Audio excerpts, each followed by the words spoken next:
We've grown 50%, but we are finding that as you grow, cash flow is a problem. As you grow, cash flow becomes a problem. Now, when people say things, here's what we want to train ourselves to do. This is a new question we want to ask whenever you hear something that's a limit in yourself or anyone on your team. The question you want to ask is it possible to be in that business and grow without a cash flow problem? What's the number one obstacle business owners face in growing their company, and how do you solve it? My name is Mark Pasha. I'm the CEO and co-founder of Robbins Coach Training. And in the next 6 minutes, we're going to see Tony Robbins helping a business owner named Shane to break through the limiting factor that was stopping his business growth. We're going to start with Shane standing up to ask a question at Tony's live seminar called Business Mastery. And we'll see that within one short conversation, Shane's business obstacle was turned around. Let's go. My name is Shane Knight, and I'm in the fire and water damage restoration business. My dad started it, and I joined him about 3 years ago. And we've grown 50%, but we are finding that as you grow, cash flow is a problem. And so we're here to figure out how to grow another 100% this year. So I hear you're in the fire and water restoration business, and he said, as you grow, cash flow becomes a problem. Now, when people say things, here's what we want to train ourselves to do. This is a new question we want to ask whenever you hear something that's a limit in yourself or anyone on your team. The question you want to ask is that really true? Because so much of what we accept is controlling and limiting us. Because as the business grows, then cash flow becomes a problem. Is that really true? Is it possible to be in that business and grow without a cash flow problem? One of the first things we want to uncover is, what is the chokehold on any business? It's always the owner's what? Psychology or skills. First challenge is he already believes there's a limitation to the business, so there is. Now, by the way, there might be in his current structure, but there's no limitation to their growth. There's limitation because he's bought into it. You want to ask yourself, when someone says a limitation, a limiting belief, is that true? And then your brains will immediately say, of course it's true. You could say, really?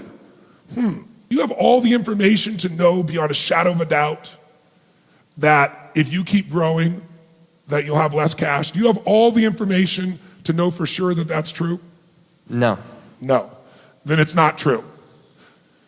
How do you feel, Shane, when you believe the thought that the more we grow, the less money we're going to have? It's frustrating because you put so much work into it. Yes. And when you feel that frustration, what else do you feel? What do you start to believe?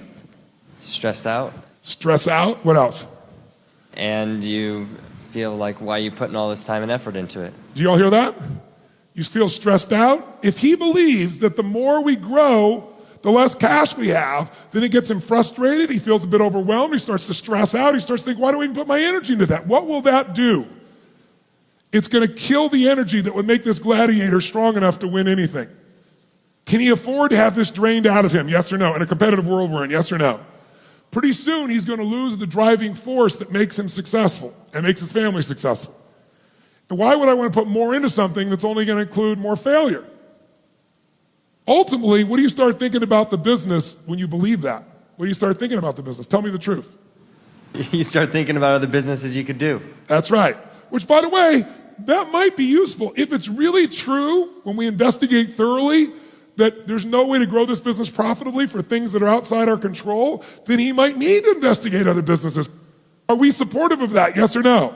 But only after we first investigate, is this a psychological or a skill limitation as opposed to an environmental one? So if that thought didn't exist, that growing equals no cash and no profit, you would feel what? Empowered. Yes. By the way, how many can hear the difference in his voice right now? Say aye. And in that empowered state, what would you go do? Tell me what you'd go do.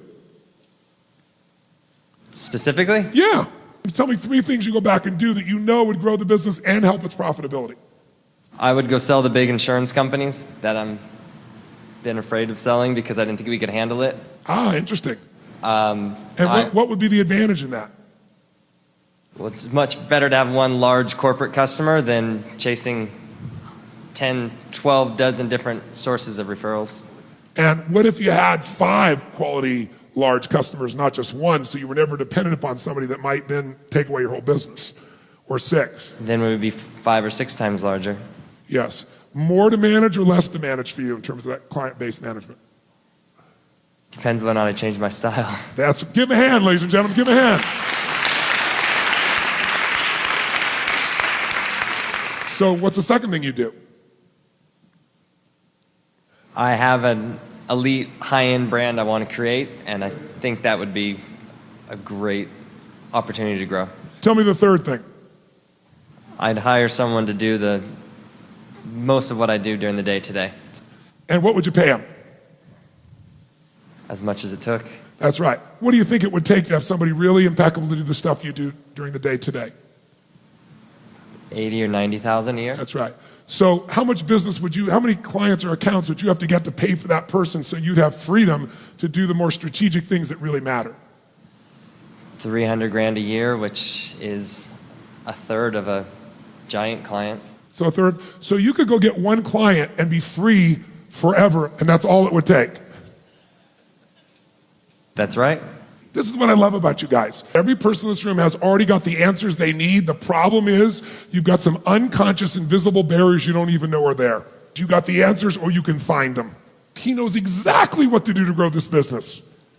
We transform this, you can create freedom. We transform this, you're gonna own your pride at another level. You transform this business, you're gonna have your economics transformed, which will give you other resources to give, to share, to enjoy, to explore, to discover, to make a difference with, to create new things with. The whole game of business, it's a spiritual game. You know what it's about? Taking the invisible thought or desire or idea you have and turning that into reality. Give them a hand, ladies and gentlemen.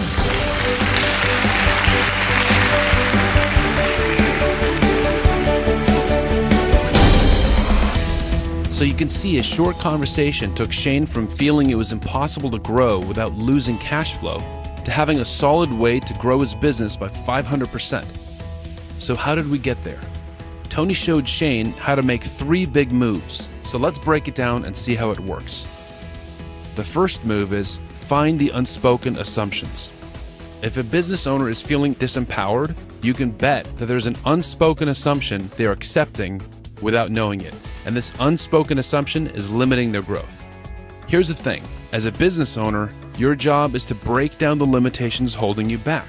So the question to ask yourself is, what am I accepting about my business that's controlling and limiting me?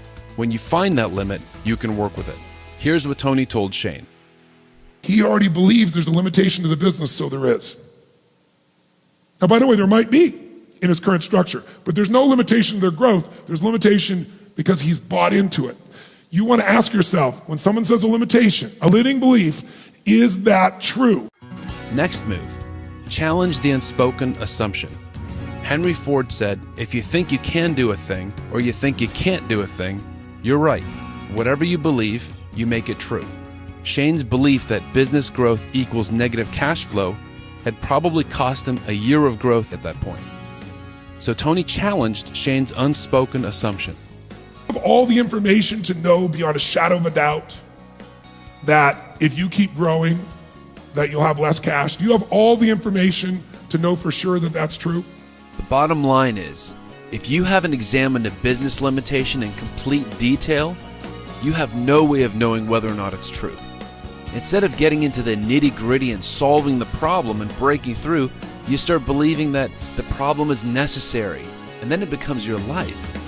Like Shane, who believed that we can't grow because growth equals negative cash flow. If you believe something like that, your business growth is basically on hold. The other reason why you're not solving the problem is that you don't have the right skill set. Shane doesn't understand the cash flow enough to solve the problem. He's missing that skill set. So what he needs to do is get help from someone who does know how to solve that problem.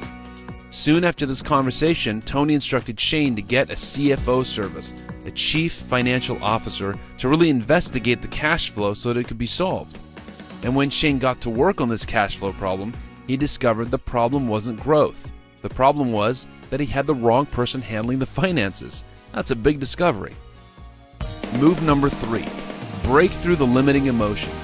When Shane first mentioned the cash flow problem, you could see from his body language and his voice that He's developed an emotional hesitation about it, a fear. I mean, does he look energetic and strong here, or does he look shy and kind of embarrassed? And that's not a judgment, that's just a pattern. We all have it to some degree. For Shane, this is his particular personal emotional limit that's stopping him. So that needs to change. Tony asked Shane this question. How do you feel, Shane, when you believe the thought that the more we grow, the less money we're gonna have? Stressed out, Stress out? What else? and you feel like, why are you putting all this time and effort into it? Did you hear that? Shane's assumption that growth equals negative cash flow? That thought stresses him to the point that he's starting to opt out of his own business. You can't lead a team when you're in that state. He wants to grow, but he feels somehow the business can't. Can he grow his business when he's not fully committed to it? I doubt it. You see, the problem isn't the business. The problem is that he's accepted the unspoken assumptions. If Shane could unload this helplessness, what kind of energy would be freed up? Tony asked Shane. So if that thought didn't exist, that growing equals no cash and no profit, you would feel what? Empowered. Yes. By the way, how many can hear the difference in his voice right now? Say I. And in that empowered state, what would you go do? Tell me what you'd go do. So this is a great question to ask anyone who's been emotionally stuck. If that thought didn't exist in you, how would you feel? And what are 3 things you'd go and do? The odds are the owner knows what the business needs, except they've been bogged down by unspoken assumptions, disempowering emotions, and the bad performance that comes with it. When Tony asked this question, Shane knew exactly what to say. I would go sell the big insurance companies that I'm been afraid of selling because I didn't think we could handle it. More to manage or less to manage for you in terms of that client-based management? Depends on how I change my style. Give him a hand, ladies and gentlemen, give him a hand. Now, this is what a business owner looks like when they've challenged their assumptions and dropped their emotional baggage. New ideas for growth are right there under the surface, and instead of saying that he can't handle it, Shane sees that he can make it happen. I'd hire someone to do the most of what I do during the day today, And what would you pay him? as much as it took. That's right. What do you think it would take to have somebody really impeccable to do the stuff you do during the day today? 80 or 90,000 a year. That's right. So how much business how many clients or accounts would you have to get to pay for that person so you'd have freedom to do the more strategic things that really matter? 300 grand a year, which is a third of a giant client.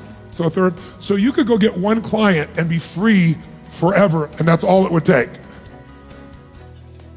That's right. In just a few minutes, Shane shared 2 ideas that will build his business to the legacy point. He can serve the large corporate clients who will provide much more income and free him up from a lot of marketing logistics. And he can use the proceeds of one of those clients to replace himself as the operator. This is the path of leverage in a business. He'll have even more energy and focus to work strategically to take the business to the next level. Now look at his body language. This is an owner with a plan for the future he wants, and who now has the emotional energy to carry it out. So the next time you hear someone tell you their limitations, take a second and watch their body language. A skillful coach can take someone from disempowered to full strength within a short conversation. So remember the 3 big moves. 1, find the unspoken assumption. 2, challenge that assumption. And 3, break through the limiting emotion. So I hope you've enjoyed this, and I hope you can use this to create positive results in your life as well as those around you. This is Mark Pescia signing off. Talk to you soon.